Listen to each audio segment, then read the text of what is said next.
Zarathek pressed her four-fingered hand against the cold metal wall of the ship. The whisper of stars shook again and sparks flew from the control panel near her head. She ducked and covered her large, dark eyes. The ship was dying and she was alone. 3 hours ago, her crew had run away. Captain Veltar had ordered everyone into the escape pods when the main engine started making terrible noises. He told Zarathek to come with them, but she refused to leave. Someone had to try to fix the ship. Someone had to try to save all their research data from the past 2 years. Now she wished she had listened to the captain. The ship floated in the worst part of space that anyone knew about. The Galactic Council called it the Void Sector. Every spacefarer in the galaxy knew the stories. Ships went into this area and never came back. The few crews that did return talked about strange things they saw. They spoke of voices in the walls and machines that stopped working for no reason. Most of them went crazy. Zarathek was a Velthari, and her people were known for being smart with machines. But even the smartest Velthari engineers avoided this place. The Void Sector had been marked as forbidden for 300 years. No trade routes went through it. No military patrols came here. It was empty space where bad things happened. She looked at the air reading on her wrist device. 6 hours of breathing left. Maybe 7 if she stayed very still. The life support system was failing just like everything else. The backup power would not last much longer. Zarathek crawled through the narrow hallway to the communication room. Most of the screens were dark, but she could see one small green light still working. The emergency beacon system was still alive, barely. She had studied this type of equipment in school, but she had never tried to fix one that was this badly damaged. Her small hands worked quickly. She pulled out broken pieces and connected wires that should not be connected. She used parts from a food heater to make the signal stronger. It was not the right way to do it, but it was the only way she could think of. The Velthari were proud people. They had built some of the most advanced ships in the galaxy. Their homeworld was famous for its universities and research centers. But all of that knowledge could not help her now. She was 47 light-years from the nearest planet with people on it. Even the fastest ship would take weeks to reach her, and nobody would try because of where she was. Finally, the beacon started working. A weak signal went out into space, carrying her voice and the ship's location. Zarathek sat back against the wall and spoke into the microphone. "This is Research Vessel Whisper of Stars, registration number V7749. My name is Zarathek, Engineer 2nd Class. My crew has abandoned ship in the Void Sector. Main engine has failed. Life support failing. I need help." She stopped and took a deep breath. The air tasted stale and thin. "I know nobody comes to this place. I know the stories about ships that disappear. But if someone hears this message, please help me. I do not want to die alone out here." The beacon would repeat her message every 10 minutes until the power died. Zarathek turned off all the lights she could find to save energy. The ship became dark and cold. She could hear strange noises in the walls, but she told herself it was just the metal cooling down. She thought about her family back home. Her parents were both engineers too. They had taught her to never give up when a machine was broken. "Every problem has a solution," her father always said. "You just have to be smart enough to find it." But some problems were too big to solve. Some problems needed help from others. Zarathek closed her eyes and tried to rest. The ship continued to shake and make worrying sounds. Outside the small window she could see the stars, but they looked wrong somehow. They seemed to move when she was not looking directly at them. She had heard about this in the old stories. The Void Sector played tricks on your mind. She tried not to think about the stories of crews who went insane. She tried not to think about the ships that were found empty, floating with no one inside. She focused on the sound of her own breathing and the quiet hum of the beacon, sending her message into the darkness. Time moved slowly. The air got thinner. Zarathek checked her wrist device again.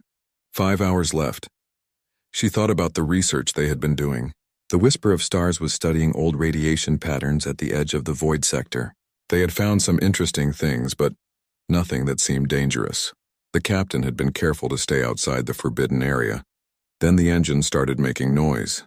First just a small vibration, then louder sounds, then a terrible grinding that made everyone afraid. The chief engineer said it was a cascade failure in the quantum drive. Nothing could stop it once it started. The ship would lose power and drift until the life support failed. The captain made the right choice.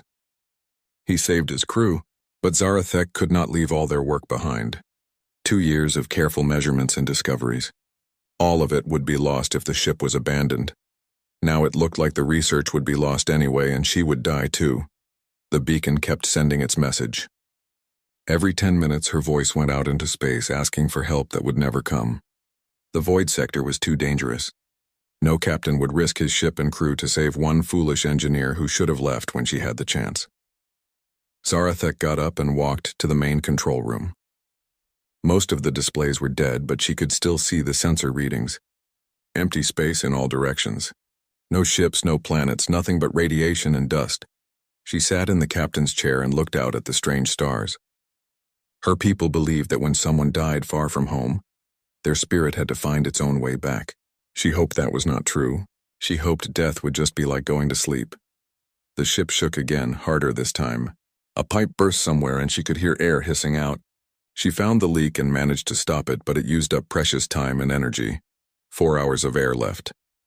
Zarathek returned to the communication room and checked the beacon. Still working, still sending her message into the void. She added one more transmission, speaking slowly and clearly. If anyone finds this ship after I am gone, please tell my family that I tried to save our research. Tell them I was not afraid, and tell them I am sorry I did not come home. She turned off the beacon to save power. There was no point in calling for help anymore. No one was coming. She was alone in the most dangerous part of space, and she was going to die. But at least she had tried. At least she had not given up without fighting. Zarathek curled up in the captain's chair and closed her eyes. Around her, the whisper of stars continued its slow dance with death in the cold emptiness of the void sector. Zarathek woke up when the communication panel started making noise. At first, she thought she was dreaming. The sound was coming from the main radio, not the emergency beacon. Someone was trying to talk to her. She crawled over to the panel and turned up the volume. Static filled the air, then a voice came through clearly. Unknown vessel, this is Captain Sarah Chen of the UES Tenacious. We have received your distress call and are changing course to your position. Please respond if you can hear this message. Zarathek stared at the radio. This had to be a dream, or maybe her mind was playing tricks because of the bad air. Nobody came to the void sector, and she had never heard of any species called human before. She pressed the talk button with a shaking hand. This is Zarathek on the Whisper of Stars. Are you real? Is someone really out there? The response came back quickly. We are very real, Zarathek. My name is Sarah Chen. We are human. I know you probably have not heard of us before. We will reach your position in about 4 hours. Can you hold on that long? 4 hours. Zarathek looked at her air readings. She had less than 3 hours left, but maybe she could stretch it if she stayed very still and breathed slowly. I have limited air, she said into the radio, but I will try to wait for you. Please be careful. This is the void sector. Ships disappear here. Strange things happen. There was a pause, then Captain Chen's voice came back. She sounded calm and not worried at all. We appreciate the warning, Zarathek, but we have been mapping this area for several months now. It has some interesting features, but nothing we cannot handle. Just hang tight. Help is coming. Zarathek could not believe what she was hearing. This human captain talked about the void sector, like it was just another part of space. Every civilization in the galaxy feared this place, but these humans had been exploring it for months. What species are you? Zarathek asked. I have studied xenobiology for years. I know all the spacefaring races. I have never heard of humans. We are relatively new to this part of the galaxy, Captain Chen replied. We prefer to explore areas that others avoid. Empty regions, dangerous zones, places where the maps say, here be monsters. We find that those are often the most interesting places to visit. This made no sense to Zarathek. What kind of people looked for dangerous places on purpose? Every smart species avoided risk when they could. Exploration was important, but not if it meant getting your crew killed. Captain Chen, you said you would be here in 4 hours. How is that possible? The nearest star system is 47 light-years away. Even the fastest ships take days to travel that distance. Another pause. We use different technology than most civilizations. Let's just say we have learned to take shortcuts through space. The important thing is that we will reach you in time. Zarathek wanted to ask more questions, but she was getting dizzy from the bad air. She needed to save her strength. Thank you for coming, she said. I will try to stay alive until you get here. You will make it, Captain Chen said, and she sounded very sure. We have rescued people from worse situations than this. Just focus on breathing slowly and staying calm. And Zarathek, you did the right thing by staying with your ship. A lot of important research data would have been lost if you had left. How did the captain know about their research? Zarathek had not mentioned it in her distress call, but her thoughts were getting fuzzy, and she could not focus on the question. She turned down the radio volume and tried to rest. Every few minutes, Captain Chen would call to check on her. The human's voice was steady and confident. She talked about simple things like what the weather was like on her home planet and what kind of food her crew liked to eat. It helped Zarathek stay calm. Time passed slowly. The air got thinner and thinner. Zarathek had to concentrate just to breathe. She started to see things that were not there. Shapes moving in the corners of her vision, voices whispering in the walls. "Captain Chen," she said into the radio, "I think the void sector is affecting my mind. I am seeing things." "That is normal," the captain replied. "The lack of oxygen makes you hallucinate. Try to focus on my voice. We are almost there." Almost there. But it had only been 2 hours since first contact. How could they travel so fast? Then Zarathek saw lights outside the window. Not the strange moving stars of the void sector, but the bright white lights of a ship. A real ship was actually coming for her. The vessel that appeared was unlike anything she had ever seen. It was sleek and smooth, with no sharp edges or unnecessary parts. The hull was dark gray with blue markings that seemed to glow slightly. It moved through space with perfect control, like a living thing swimming through water. Whisper of stars. "This is the Tenacious. We are alongside your ship. Prepare for docking." Zarathek watched through the window as the human ship extended a docking tube. The connection was made with gentle precision. She heard the sound of air pumps working, and felt the ship shake slightly as the two vessels locked together. Her radio crackled again. "Zarathek, we are sending over a rescue team. They will bring emergency air supplies and help stabilize your ship. Just stay where you are." The airlock door opened and 3 figures in spacesuits came through. They moved quickly but carefully, carrying equipment and air tanks. The lead figure removed their helmet and Zarathek saw her first human face. The woman had short brown hair and dark eyes that seemed very alert. Her skin was a light tan color and she smiled when she saw Zarathek. She looked friendly but also very competent. "Hello, Zarathek. I'm Commander Rodriguez, Chief Engineer of the Tenacious. Let's get some fresh air in here first, then we'll work on your ship." The humans worked with incredible speed and skill. They connected portable air systems and immediately the ship's atmosphere began to improve. Zarathek took deep breaths of clean, rich air and felt her head clear. While Commander Rodriguez worked on the life support, the other 2 humans examined the broken engine. They spoke to each other in quick technical terms, but they also used hand signals and seemed to understand each other perfectly.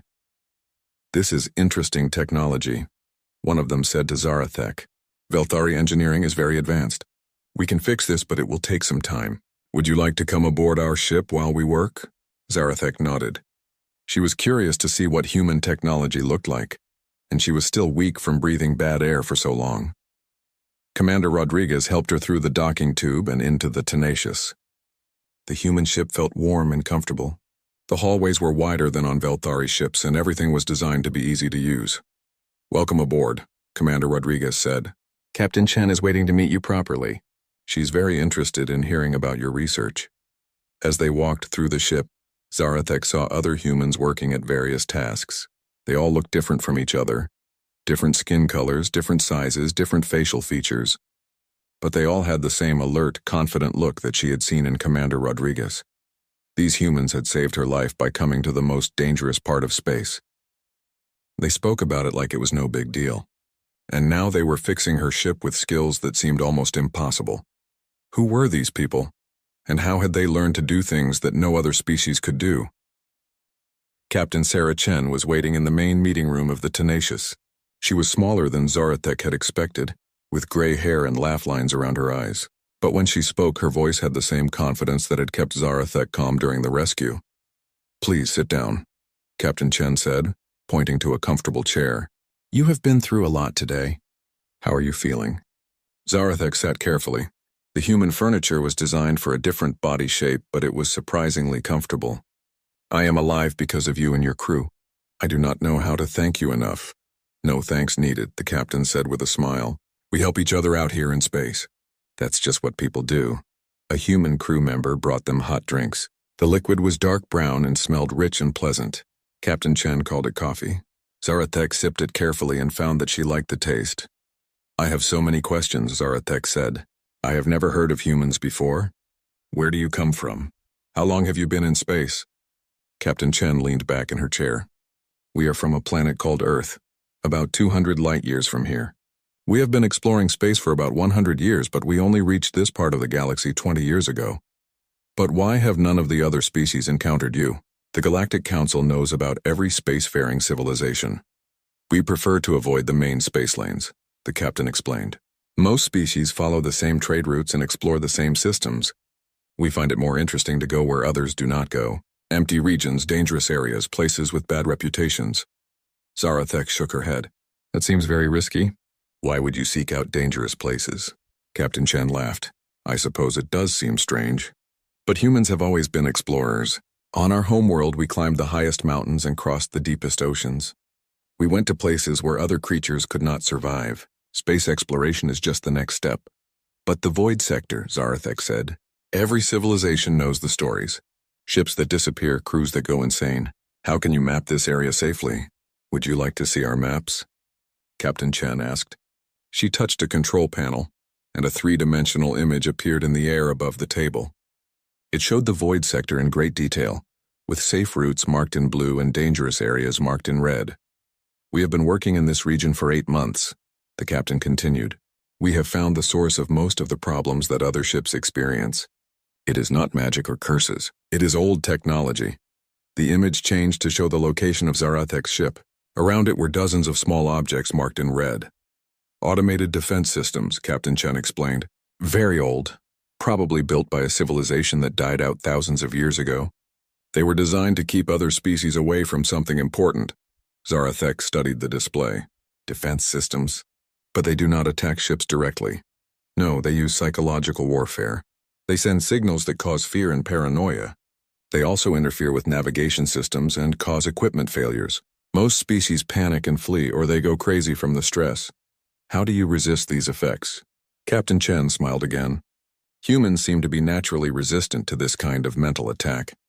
We get nervous, but we do not panic easily, and our technology works on different principles than most civilizations, so the interference does not affect us as much.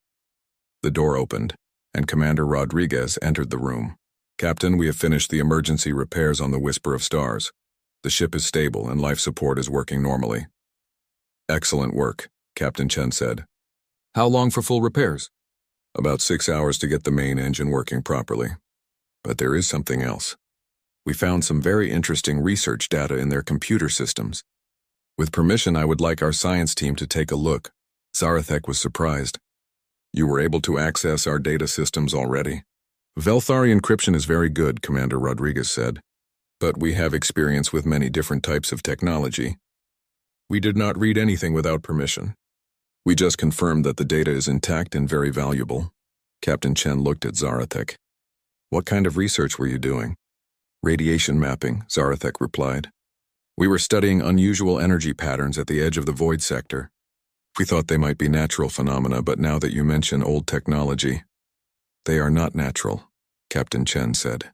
Those energy readings are coming from the main control center for all the defense systems. We have been trying to locate it for months. You want to shut down the defenses? Eventually, yes. This region of space has valuable resources and scientific discoveries. But more importantly, we do not like the idea of ships being lost because of ancient fear machines. Commander Rodriguez pulled up another display. We have been disabling the defense systems one by one, carefully so we do not trigger any backup weapons. So far, we have cleared about 30% of the region. Zarathek was amazed. You are doing this just to help other ships. What do you gain from it? Captain Chen and Commander Rodriguez looked at each other and both smiled. We gain knowledge, the captain said. We learn how the old systems work. We discover new technologies, and we make space safer for everyone. But do you not want to claim this territory for your own people? Humans do not think that way, Commander Rodriguez explained. We do not want to conquer or control other species. We just want to explore and learn. If we can help others while we do it, that makes us happy. This was unlike anything Zarathek had ever heard. Every species she knew competed for resources and territory. Wars were fought over mineral rights and strategic locations, but these humans seemed genuinely interested in helping others, even species they had never met before. "There is something else," Captain Chen said. "We could use a good engineer who understands both our technology and council systems. Someone who could help us work with other species when we are ready to make formal contact." "You want me to join your crew?" "Only if you want to. We would take you home first, of course. But if you are interested in exploration and discovery, we could offer you opportunities that you would never find working for the Council." Zarathek thought about this. Her whole life had been planned out for her. Finish her engineering degree, work for a research institution, follow the safe and predictable path that all Velthari took. But these humans offered something different: adventure, discovery, the chance to solve problems that no one had ever solved before. "What would my family think?" she asked. "Velthari do not usually leave our home systems." "That would be your choice to make," Captain Chen said gently. "We would never ask you to give up your family or your culture. If you joined us, you would always be welcome to visit home whenever you wanted." Commander Rodriguez added, "We have crew members from different species, though not many. Most prefer the safety of established civilizations, but some, like you, are more interested in pushing boundaries." Zarathek looked around the room. The human ship felt alive with purpose and energy. Everyone she had met seemed happy and excited about their work. They were not just exploring space. They were making it better for everyone. "Can I think about it?" she asked. "Of course," Captain Chen said. "Take all the time you need. For now, let's focus on getting your ship fully repaired and getting you safely back to Council space." As they talked, Zarathek realized that her life had changed completely in just a few hours. She had gone from dying alone in the most dangerous part of space to sitting safely aboard an advanced ship, talking with people who seemed to do impossible things every day. These humans were unlike any species she had ever encountered. They were brave without being reckless, confident without being arrogant, and generous without expecting anything in return. Maybe her father was right. Every problem did have a solution. You just had to be smart enough to find it, or brave enough to look for help in the places where no one else would go. Over the next few hours, Zarathek learned more about the humans and their amazing ship. Chief Science Officer Dr. Maria Santos showed her the laboratory where they studied the ancient technology they found in the void sector. "Look at this," Dr. Santos said, pointing to a strange metal device on the examination table. "We found this in a derelict station about 50 light-years from here. It is part of the network that controls all the defense systems." The device was beautiful in a strange way. It was made of metal that seemed to change color when Zarathek looked at it from different angles. Symbols were carved into its surface, but they were unlike any writing she had seen before. "We call them the Builders," Dr. Santos explained. "We do not know their real name because we have not found any of their language yet. But they were incredibly advanced. They built all of this probably 10,000 years ago." "What happened to them?" Zarathek asked. "We think they left this galaxy. Maybe they evolved beyond the need for physical bodies. Or maybe they just moved on to explore other places. But they left these defense systems running to protect something important." Dr. Santos led Zarathek to another room where a large display showed the entire void sector. Red dots marked active defense systems, blue dots showed the ones that humans had safely disabled, and yellow dots indicated areas where they had found builder technology. "The pattern suggests they were protecting a central location," Dr. Santos said. "Probably their main research facility or perhaps a city. We think it is located here." She pointed to an area deep inside the void sector where many red lines converged. "Have you tried to reach it?" "Not yet. The defenses get stronger the closer you go to the center. We need to disable more of the outer systems first, or find a way to communicate with the central computer." Zarathek studied the display. "My research data might help. We were mapping energy patterns that could be communication signals." "That is exactly what we hoped," Dr. Santos said with excitement. "Captain Chen thought your data might be the missing piece we need." They spent the next 2 hours going through Zarathek's research. The energy readings that her team had thought were natural phenomena were actually data transmissions between the defense systems. With this information, the humans could predict where the systems would be and possibly find a way to safely approach the central facility. "This is incredible work," Dr. Santos said. "Your team discovered something that we have been looking for months to find." Zarathek felt proud but also sad. My crewmates will never know how important this data is. They think it was all lost when they abandoned ship. You could tell them, Dr. Santos suggested. When we take you home, you could explain what you found. But Zarathek was not sure she wanted to go home yet. The more she learned about the humans and their mission, the more she wanted to be part of it.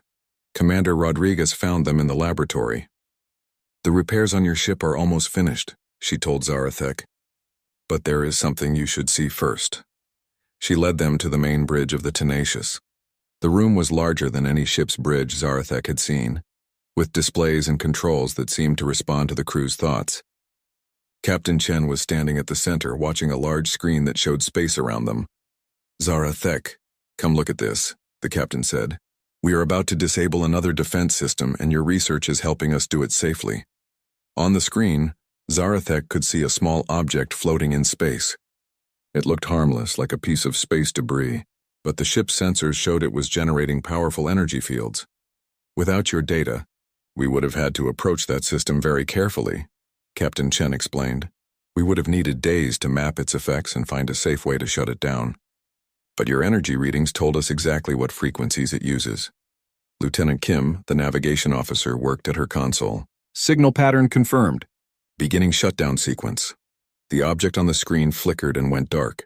All around them, Zarathek could feel the ship relax as invisible forces stopped pressing against it. Another piece of the puzzle, Captain Chen said with satisfaction. Thanks to your work, Zarathek, we can now approach the central facility much more safely. You really think my research can help you reach the Builder City? I think your research might be the key to understanding their whole civilization, Dr. Santos said. The energy patterns you mapped show how their technology communicates. If we can learn their language, we might be able to talk to their computers directly. The idea was exciting and terrifying at the same time. If the humans could communicate with Builder technology, they could learn things that no civilization had known for thousands of years. But they could also accidentally trigger defenses that were much more dangerous than anything they had encountered so far. Is it safe? Zarathek asked. Nothing we do is completely safe, Captain Chen admitted. But we take careful steps. We study everything thoroughly before we act, and we always have backup plans. Actually, Commander Rodriguez said, that brings up something we wanted to discuss with you. We are planning an expedition to the central facility. It will be dangerous, but it could also be the most important archaeological discovery in galactic history. We would like you to come with us, Captain Chen added. Your knowledge of Builder energy patterns could be crucial, and your engineering skills might help us understand their technology. Zarathek looked around the bridge at all the human faces watching her. These people had saved her life and treated her like family. They were offering her the chance to be part of something amazing, but it would also mean going deeper into the void sector, into dangers that no one had ever faced before.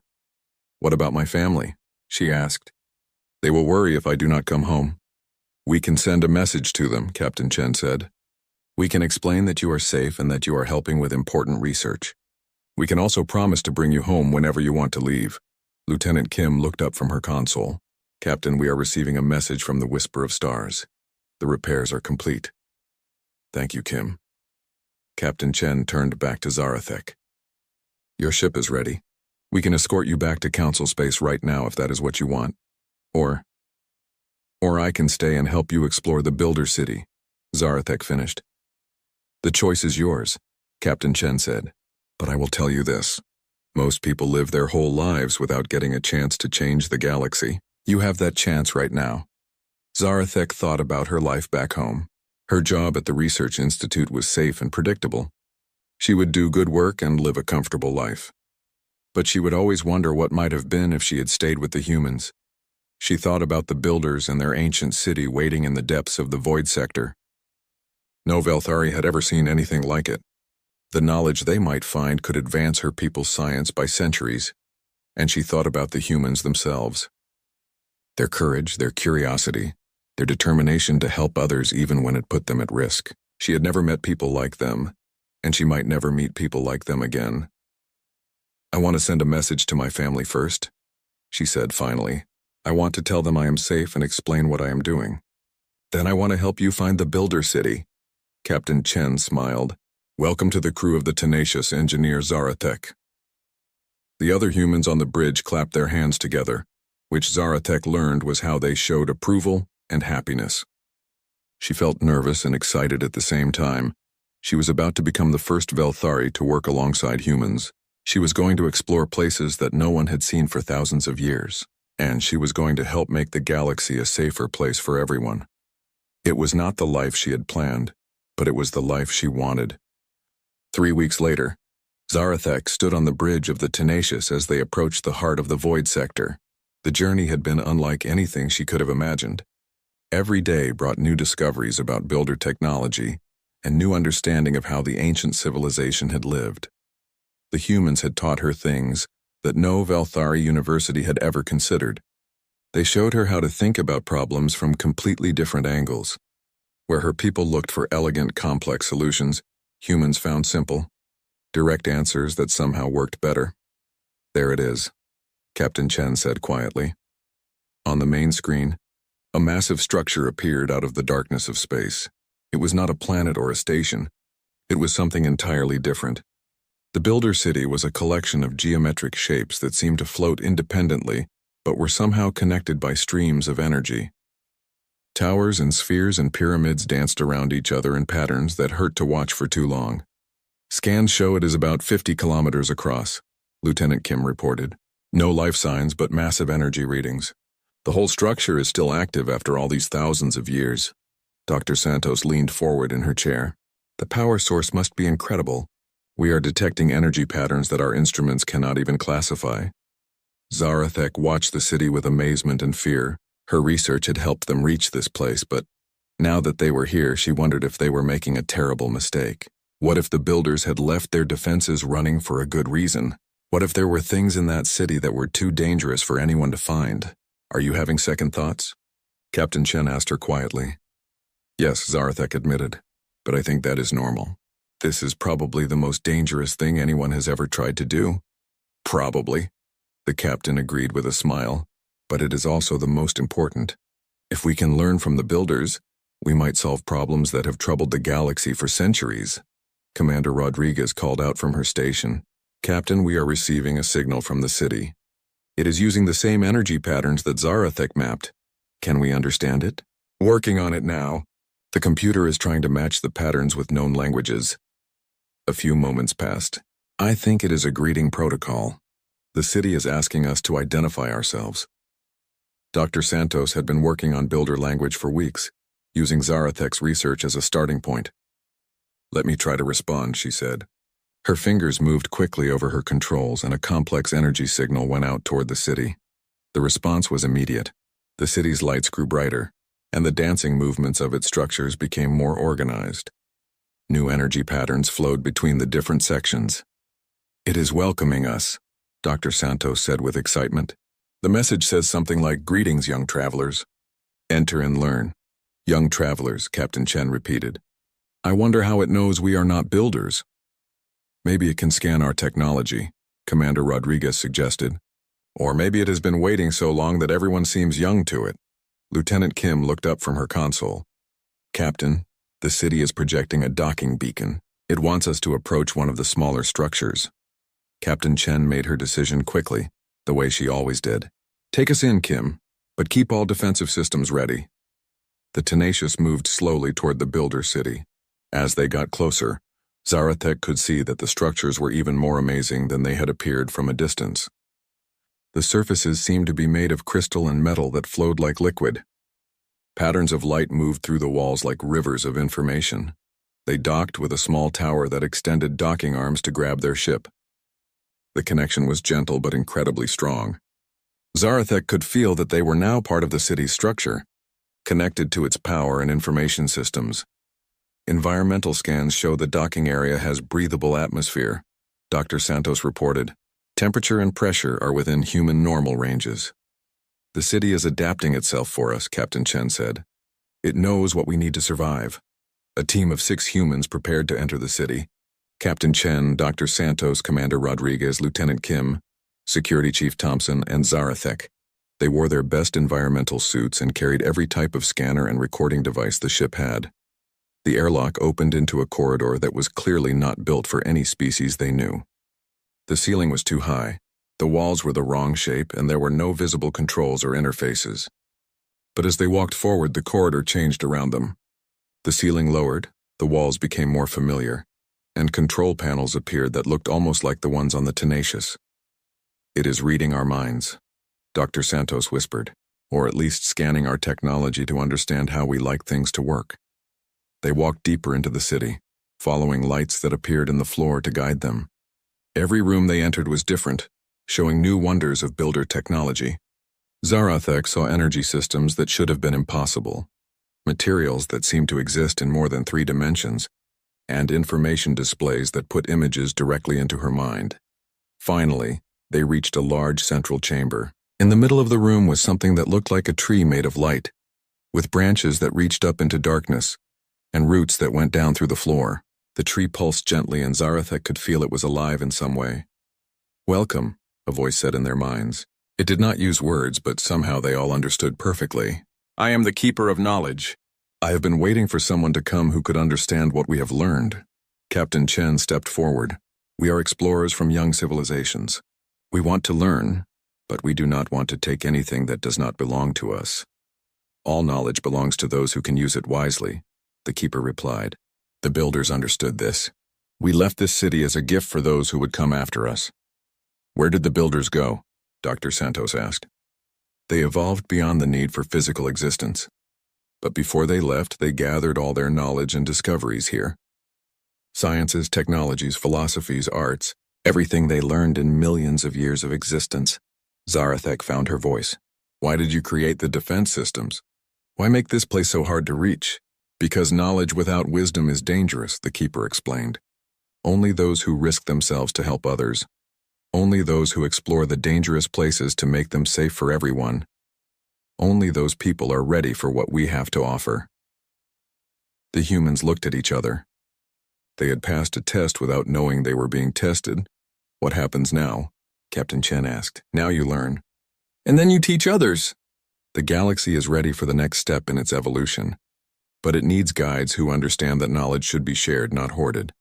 Over the following days, the crew of the Tenacious explored the Builder City and learned things that changed their understanding of everything.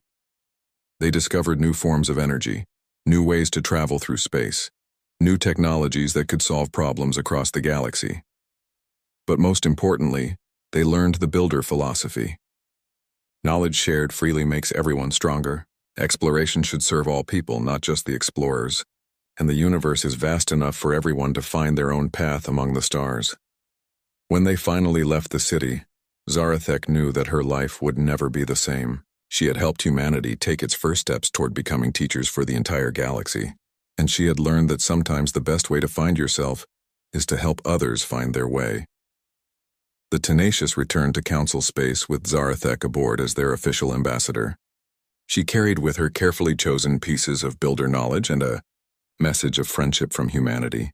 The galaxy was about to discover that there were people out there who explored the impossible places not to conquer them, but to make them safe for everyone. People who believed that the universe was big enough to share.